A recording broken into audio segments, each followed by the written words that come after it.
Hello, my name is Monica Martinez. I'd like to talk to you a little bit about my practice and the piece that I've submitted for the RBC. I consider myself a process-based maker, which means that the act of making itself is as important to me as the final piece.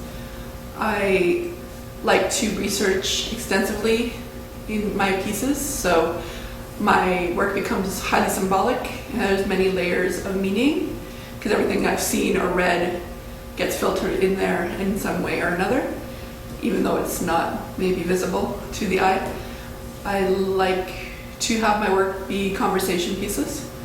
Since my work is usually political, that's never really been an issue.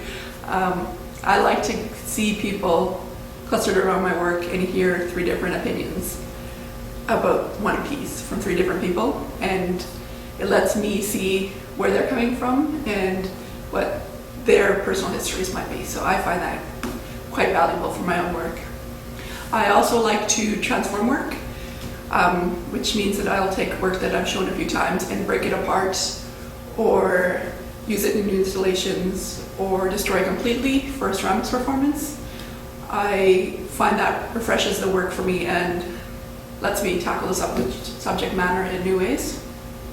It means that I also have to plan, I call them multi-stage projects, because I know I'll be altering them before I consider them finished. The piece that I have submitted to the RBC is one of these multi-stage projects. It began as a response to my research into the 1973 military coup in Chile. That's part of my personal history. That's the reason my family immigrated to Canada. This piece was very personal. I created these porcelain cross forms and wrapped them in terracotta bindings to represent the victims of the coup, the dead, the missing, and those that stayed behind, and the exiled.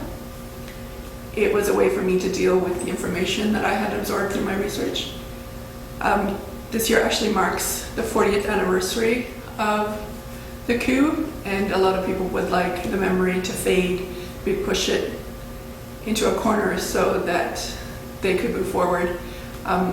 For me, I don't think that's the way that I would like to deal with that. So for this incarnation of my work, I will be giving away the cross forms at the end of the exhibition, which means anyone who would like one would take it home, and that's a new way for me to connect with the viewer as well as a way to preserve the memories within this work. And hope the people would respect it in that way. Thank you for your time.